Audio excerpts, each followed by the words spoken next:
President Joe Biden is planning on soliciting Congress for tens of billions of dollars in additional funding for Ukraine.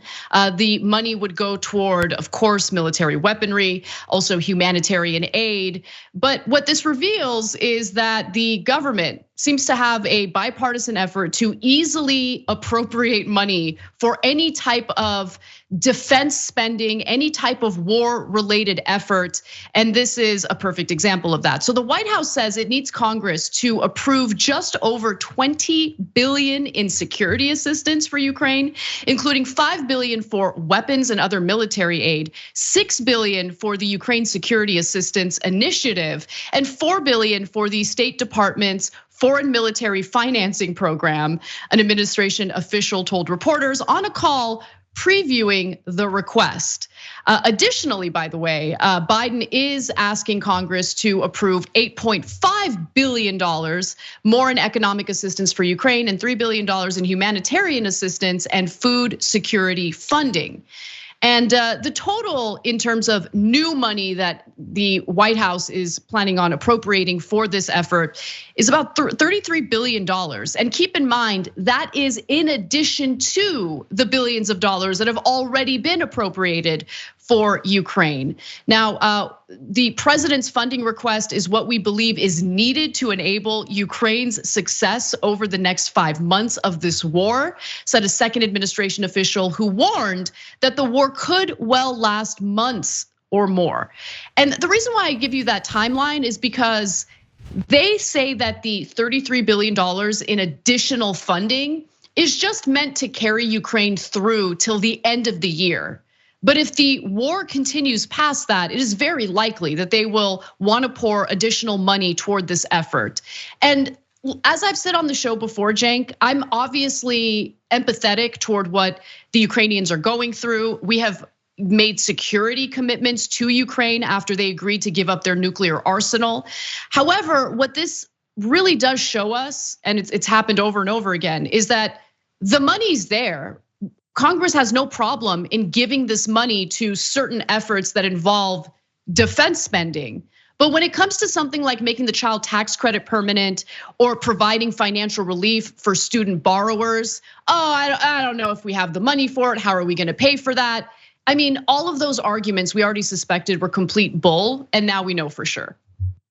Yeah, so I wanna focus on a couple of numbers here. This is just for a 5-month period, and they already appropriated $13.6 billion in March.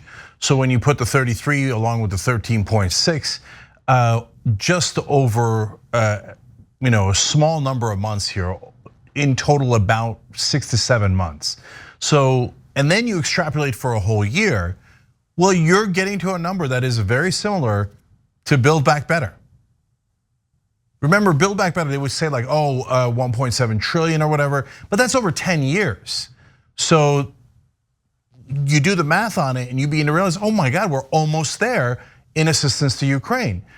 I agree with Anna. I love that we're assisting Ukraine. I think that all of this is efficient spending. There's no way it's going through the Defense Department.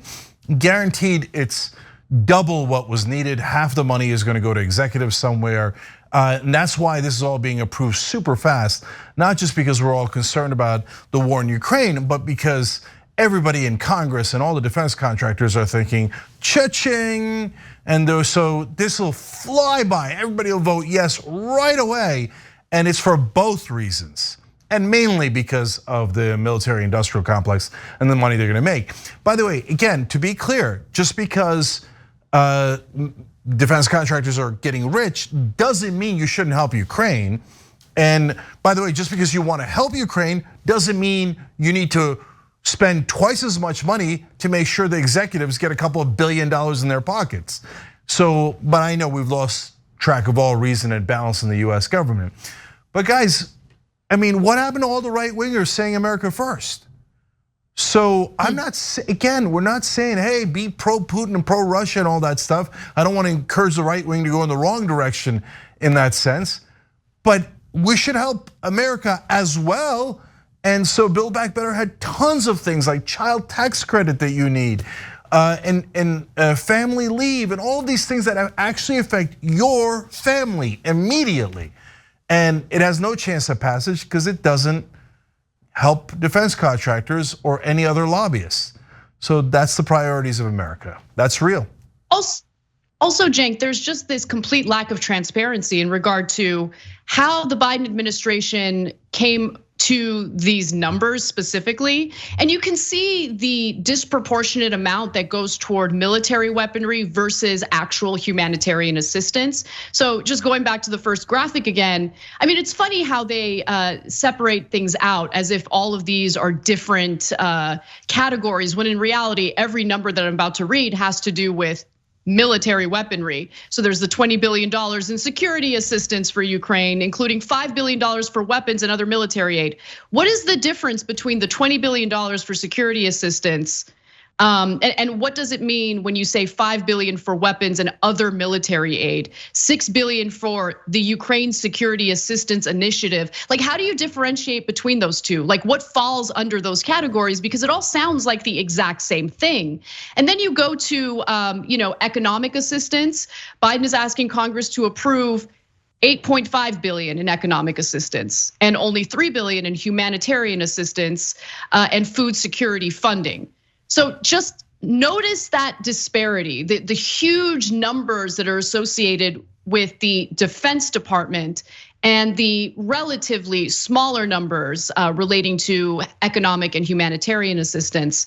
Also, I want to just add that the administration is also asking for $500 million to address domestic and international economic stresses related to the war. I think this is actually a worthy cause that will go toward helping the US increase food production of wheat and other food crops experiencing shortages.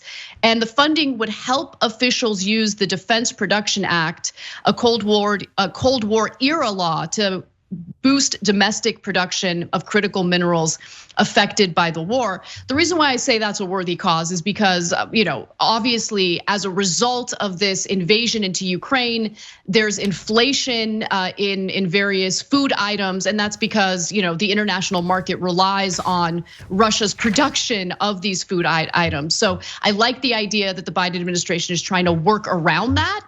But again, take a look at the numbers associated with economic relief, both for the Ukrainians and for the United States, and just compare it to the outrageously high numbers associated with defense spending. Yeah, 100%. So look, obviously we get that this is a war, and if ever you're going to do defense spending, it's now. But also remember what we reported to you a couple of days ago. The CEOs of the defense companies have admitted, yeah, we already have the weapons and we've sent them to Ukraine.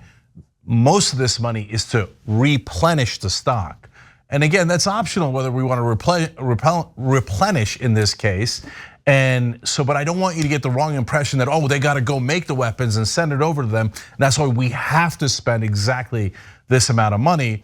And then whenever you look at the defense budget, which no one does because they all live off of that pork, but if you look at doing an honest assessment of it, the devil is very much in the details, and the details are where they rob you. I would love to help Ukraine without robbing the American people.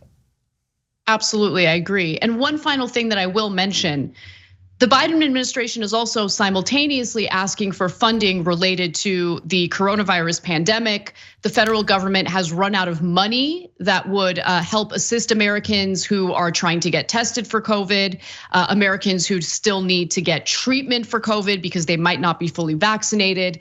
It's funding for monoclonal antibodies, all sorts of things that we need to keep people healthy and alive, because whether we like it or not, the pandemic is still ongoing.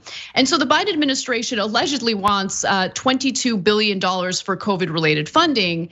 And it's just fascinating how it's been so difficult to get Congress to approve that alone. So Biden has already tried to get that funding appropriated. Congress has turned that offer down or that suggestion down. And it just shows you, again, what the government, what Congress in particular likes to prioritize. And it's not about doing the right thing by Ukraine. It's about ensuring that we redistribute wealth, again, from the bottom to the top to these wealthy defense manufacturers and defense contractors. And when it comes to funding that helps to keep people healthy and alive within our borders, I don't know. It's a little too tricky. It's a little too controversial. Yeah, so my last thought here is they're considering coupling the bills because the defense spending, they feel like it's a guarantee that it's gonna pass. But since the COVID relief goes to actual American voters, that is not at all guaranteed to pass. So they're thinking of attaching the COVID relief to the Ukraine help. Why? Because Republicans and conservative Democrats are such big humanitarians and they just feel like in their hearts they've got to help the Ukrainian people, but by the way, not the American people? No, because they know all of those corporate Republicans and Democrats get funded by the defense industry. So they will have to vote yes. Their donors have instructed them to vote yes. They have no choice at all.